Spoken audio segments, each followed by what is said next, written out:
Hello बच्चों, आज ये अपन इस वीडियो में देखेंगे कि चालक तार का प्रतिरोध किन किन कारकों पर निर्भर करता है और इसको अपने को क्या करना है, समझाना है।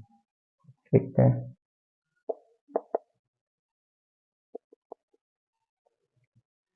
तो जो चालक तार होता है ना, उसका प्रतिरोध बताना है कि भाई वो किन किन कारकों के ऊपर निर्भर करता है। तो अपन सबसे पहले क्या लिखेंगे, चालक तार निम्न कारकों पर निर्भर करता है। ठीक, देखते हैं कौन कौन से कारक है निम्न। पहला है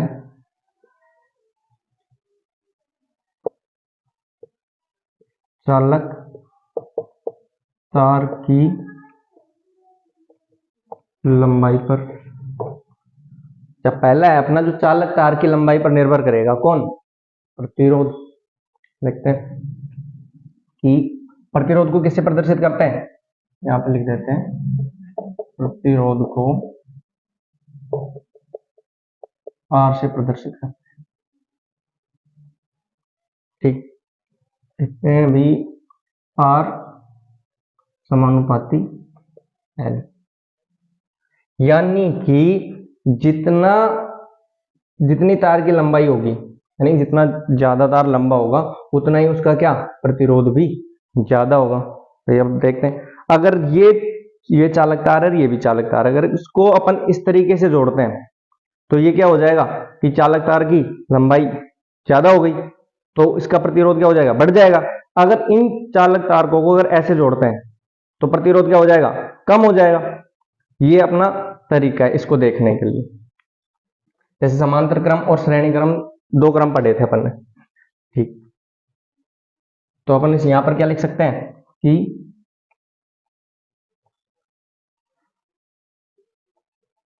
लंबाई बढ़ाने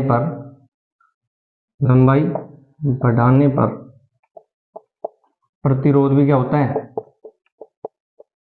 प्रतिरोध भी बढ़ता है।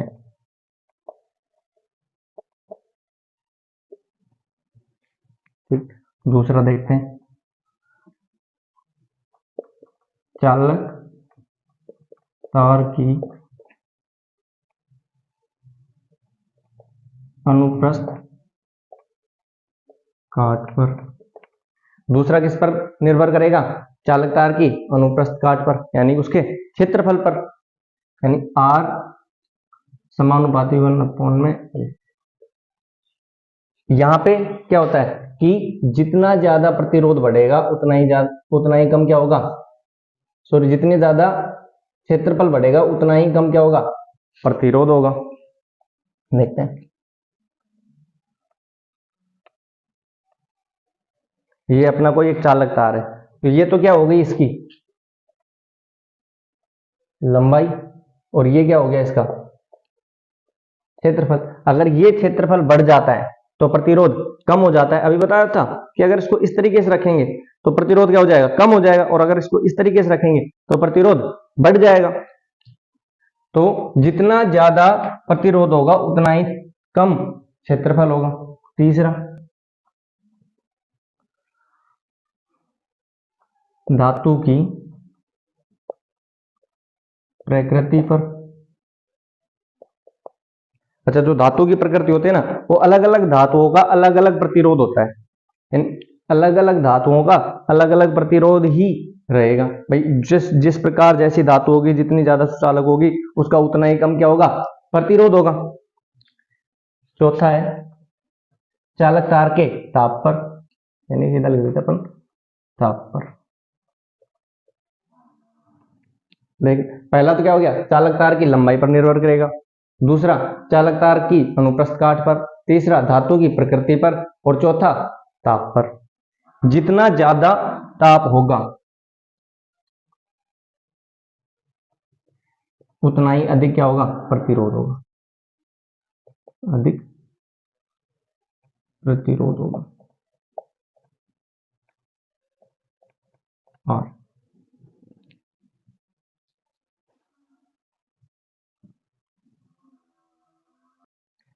इसी प्रकार अपन दूसरा क्वेश्चन सोल्व करेंगे। क्या है, निम्न का IUPAC से नाम लिखना है, इसका भी और इसका भी करेंगे। उत्तर फर्स्ट का क्या है, CH3 CH2 OH। OH यहां पर क्या है, क्रियात्मक समूह। कौन सा क्रियात्मक समूह है, एल्डिहाइड का, सॉरी एल्कोहल का।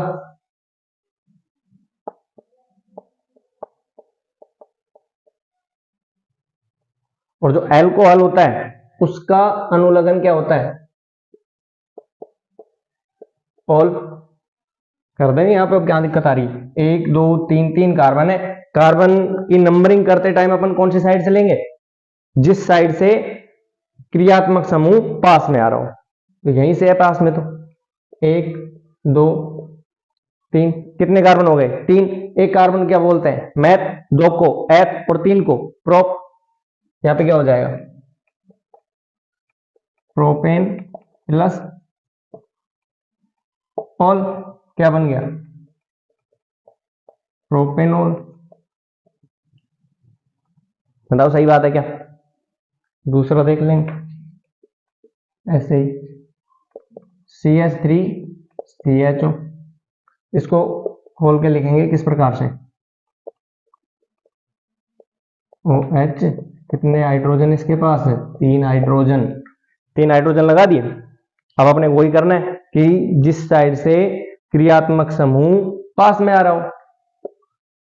2, कितने कार्बन हो गए, 2। 2 को क्या बोलते हैं, एथ।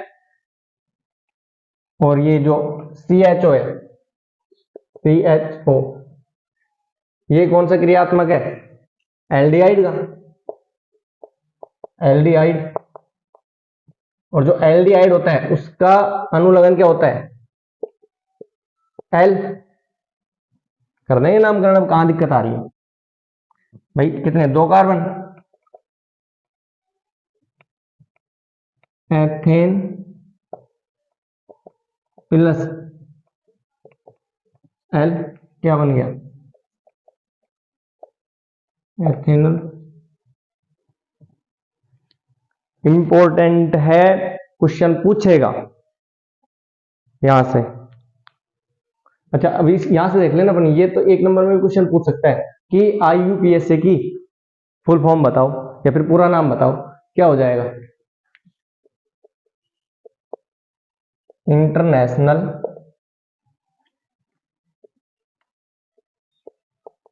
यूनियन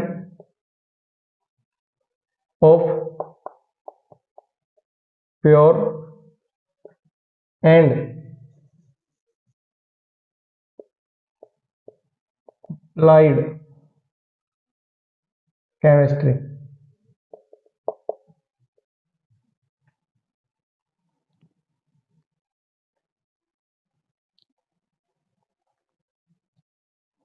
अगला क्वेश्चन अपना, आयनिक यौगिकों के गलनांक और क्वथनांक उच्च होते हैं, इस कथन को समझाइए। यहां पर ये क्वेश्चन भी हो सकता है कि आयनिक यौगिकों के गलनांक और क्वथनांक उच्च क्यों होते हैं।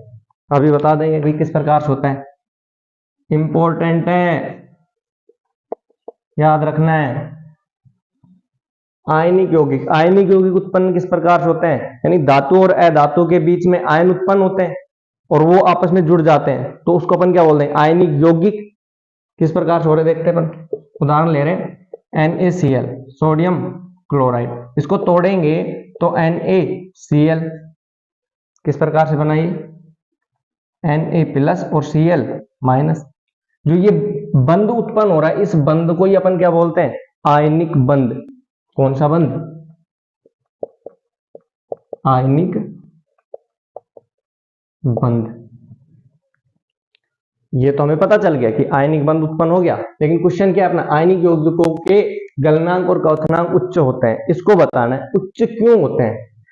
अपन लिखेंगे कि आयनिक यौगिकों के गलनांक और क्वथनांक उच्च होते हैं क्योंकि इनके बीच में, किनके बीच में, आयनिक यौगिकों के बीच में आयनिक बंध पाया जाता है, जिसको तोड़ने के लिए अधिक ऊर्जा की आवश्यकता होती है। इसी वजह से इनका, किसका, आयनिक यौगिकों का गलनांक और क्वथनांक क्या होता है, उच्च होता है। अपन क्या लिख देंगे,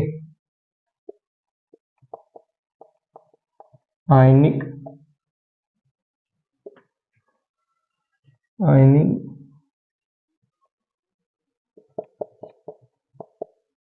यौगिकों के बीच आयनिक बंध पाया जाता है,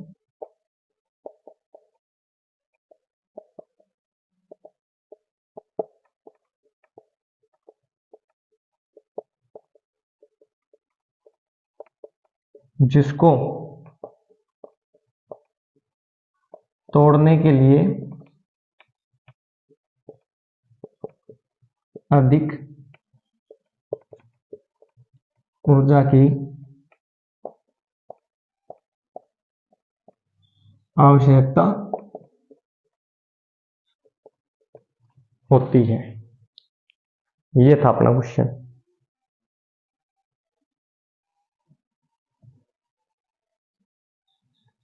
इसी प्रकार अपना अगला क्वेश्चन है, मनुष्य के दांतों के प्रकार व उनके कार्य लिखने।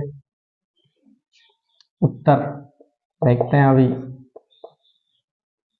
सबसे पहले क्या बताने कि मनुष्य के दांत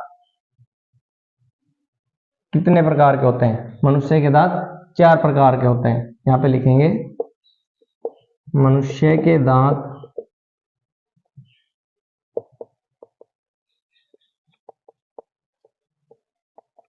4 प्रकार के होते हैं। अब क्या करेंगे, नाम लिखेंगे एक एक का। कृंतक, रदनक,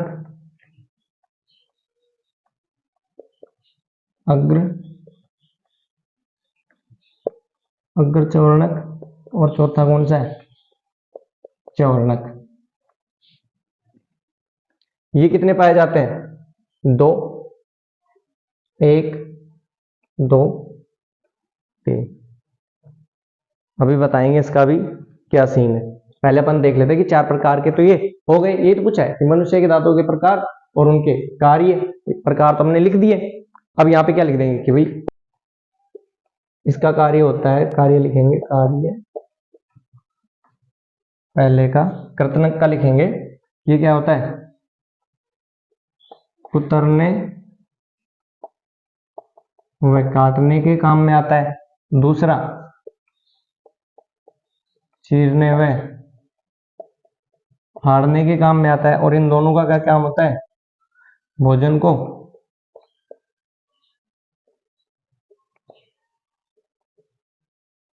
चबाने